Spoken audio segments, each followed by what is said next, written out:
video, you can do that. Yeah, this is 176 take 2. Skype problems notwithstanding. Hopefully this is its final version.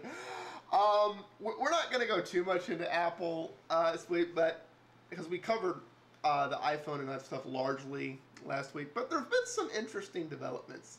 In case you're wondering where James, a.k.a. the Mac boy in training, is, you know, he's going to be mad I said that. I would be too. Okay. He's offended, by the way, that some of y'all said he looks like an Apple boy in training. I wish he was here to defend him, to say that himself, but we don't know where he is. Let's just get into the stupid iPhone stuff. Okay, we didn't say this last week, but as Leo pointed out to us after we did the show, Apple clearly knew about the antenna problem before the iPhone officially released, because the job posting or whatever was 2 or 3 days before the shipping or whatever. Okay. But, you know, let's get into the real development. There's been 2 developments. Apple made an announcement, but this came after the fact that Apple has been sued in more than one place. Now, it's Leo made some comments along the line like, now you can't be candid because we've already talked about this before Skype crashed before, but you were saying basically you don't think the legal case like really has any merit anymore or whatever after Apple's announcement, or... Well, that's assuming that what Apple says is true. Because what they're saying is that it's due to a software malfunction where their bars are reporting incorrectly. And that kind of coincides with what a lot of the Mac users have been saying about their iPhone 4 being able to get crystal clear calling and whatever, even during the death grip. But at the same time, I've seen other videos that are showing the death grip cutting off at least 3G in its entirety, so... Yeah, well, and it's, there's somebody I'm hoping to do a show with at some point during this week. Whether or not that'll happen, I don't know. We're hoping it does. Who I actually want to ask on that, because they actually have an iPhone 4, and I want to go, well, does it interfere with the calls? Does it sound like... I want to go through the full mod, because you get one point of view from people who hate Apple and one point of view from people who love Apple. But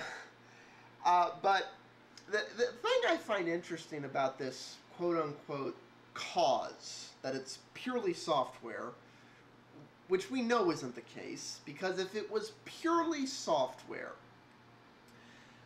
a 3GS would do it. And the 3GS doesn't do it. It's at least part hardware. The other thing is, this explanation in this official announcement doesn't jive with what's actually going on.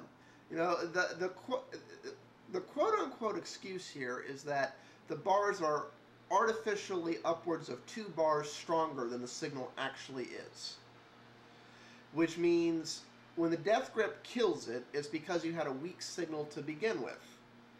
There are dozens of videos on YouTube with an AT&T phone next to an iPhone, not different networks, AT&T and AT&T, and the non-iPhone phone is fine.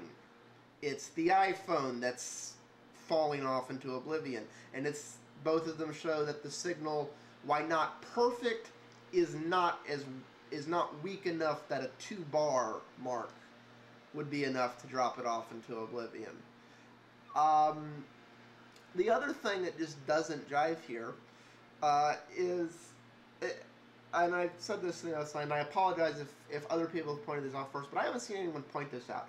Apple says this flaw, which means we used the wrong formula for figuring signal strength, but we've been using this formula since day 1 of the iPhone. Which would mean if this is the source, that means Apple is the reason that people with iPhones have never been able to make a good call. And they've just accepted full liability for it by putting it in black and white, which means if you've been charged overage fee, the problem with cell phones is if I make a half a second phone call, that counts as a minute. And if you're getting a lot of dropped calls, you can burn through your minutes. And when you actually start making actual calls, you'll get overage charges, especially if you're on a family plan or something. And like, did anybody at Apple Legal look at this letter before they published it and think, maybe we don't want to be that specific and accept liability for all those overage charges AT&T iPhone customers have had over the last few years? There's a reason we're only fixing a few phones that are in the statute of limitations for this, but we don't want to be that blatant about it's our fault. Or do you think I'm nuts there? No, it's a very weird and unusual letter. I never thought I'd see the day that Apple would be admitting that they have a huge bug that their opponents don't have. Like we've had it since day one. Yeah. Well, no, it's like, and they didn't have to admit it was since day one. They could have just said it's a flaw in this and we're fixing it. They didn't have to say this is the formula we've been always using. I'm sure some tech geek would have called them on it, but it's closed proprietary code. It'd be their word against Apple's. And Apple could say, oh, no, you're wrong. Right. It's just, it's one of those. Before we get into why, it's like the other thing is this suit, and there's some people who don't understand this suit is against both Apple and AT&T. It's not just against Apple. And people are like, what the heck does AT&T have to do with, it's Apple's design flaw? It's like, well, there's intermingled financials here that make it as much as much AT&T's problem as Apple's. But before we get into that, did you read that leak on how Apple customer service is supposed to treat iPhone 4 people? I did. I admit I didn't get much from it. I just find the canned statements here really funny. And these are the only acceptable responses Apple Care is allowed to say.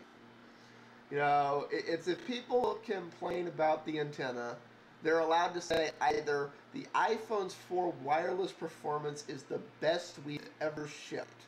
Our tests show that iPhone's 4 overall antenna performance is better than the iPhone 3GS. And then they're supposed to stick to that Steve Jobs canned line, which there are dozens of videos on YouTube disproving this, that gripping any phone will kill the signal. We dealt with that last week. You don't grip most phones like this. And I find it funny how many fanboys are repeating this line verbatim. Gripping any phone will kill the signal. It's just, it's kind of sad to watch. It's like, and then they tell them to basically, they have a very technical way to tell them, don't hold the phone that way. And then they tell them, and this is the one, if I had bought an iPhone 4 and somebody told me to do this, they tell them basically to sell them a bumper. That's what they tell the sites. Like, sell them a $30 bumper. Tell them that'll fix the problem. If I gave you $200 for a phone that I can't touch and use, and then you try and sell me something to fix the problem, I would go through the roof. I would break something here. The part, though, I think that has merit on the lawsuit, I didn't mean to rehash whole history for so long, but they're literally ordered, Apple Care is ordered not to provide warranty service on iPhone 4s for this issue. And I think even if this gets fixed, that has merit in this, because that's one of the claims in the suit, that they are refusing to honor warranties. I mean, they've addressed it now with the letter, but it's one of those, it's in black and white in this leaked memo that they ordered their representatives not to provide warranty service. Now, hold on a second, we're up on time. We'll continue this in the next part.